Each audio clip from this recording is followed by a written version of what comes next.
I was thinking about the really important conversations in my life, those beautiful conversations you have with your mother and your grandmother and your aunties, all of which in my house happened around the teapot.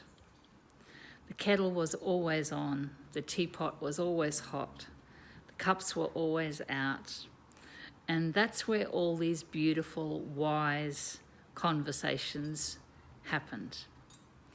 In my own family, I've been very blessed to really grow up in a family of very highly intuitive women, all of which carried their own wisdom, their own living wisdom, which they learnt through their own lifetimes. None of them had particularly easy lives. They had many challenges along the way. And I was thinking today how beautiful it is that I'm now at that age where I can pay forward to my daughter and to my grandchildren.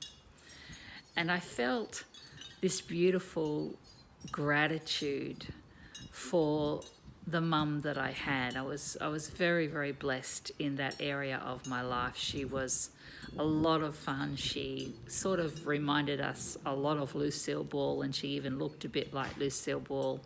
But she was always a lot of fun, my mum. She was very hard worker, very dedicated to the task of being a great mum.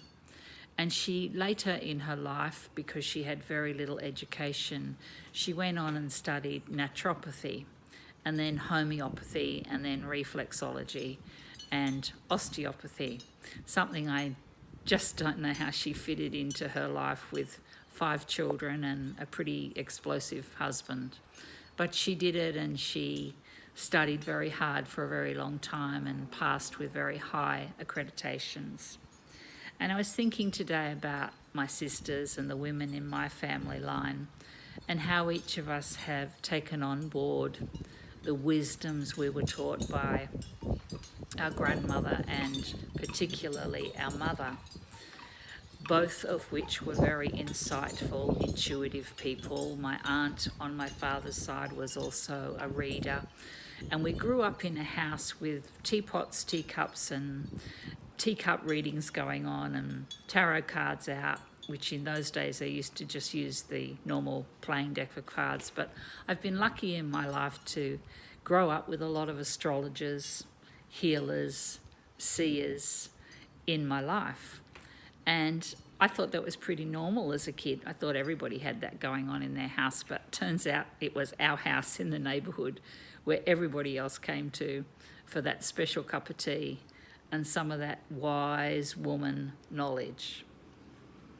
And I believe each of us as of mothers are carrying not only our own wisdom, but we're living through this living library of knowledge. And this living library of knowledge through us is going to be paid forward to our children and then to their children, and hopefully continuing long after we pass this earth plane.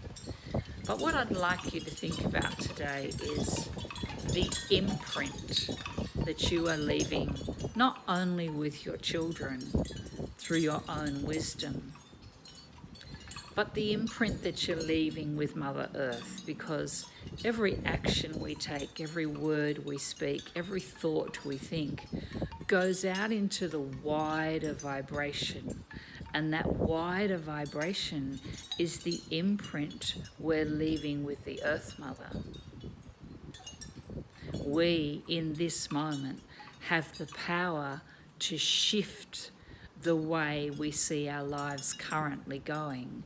We all individually have the power to make that difference in the world. And if we did that collectively, if we realize that collectively as a parent, what we are teaching our children is a legacy that's going to be carried forward and carried forward and carried forward for many generations to come. So I just wanted to share with you a lot of really important conversations happen around the kitchen table. a lot of really important learning is done with the other wise women in your family.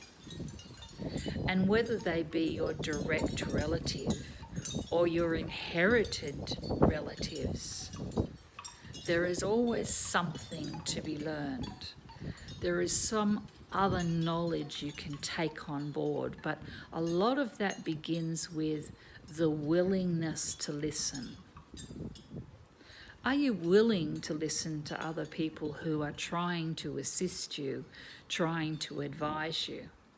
Now, I'm not saying to you that everyone is someone you want to listen to.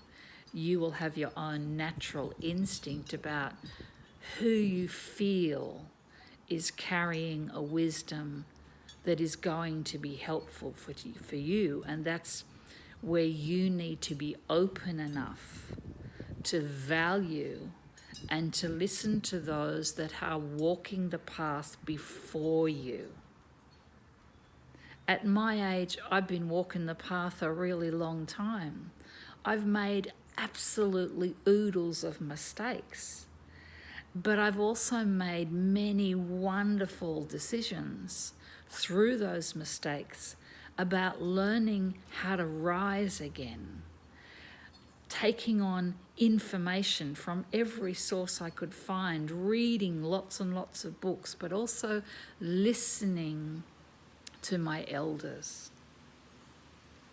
And I've been very blessed to have wonderful elders in my life who, even though they may have left the earth plane, are still lovingly present with me now and guiding me now. So take a little moment today and ask yourself, who is present with you now?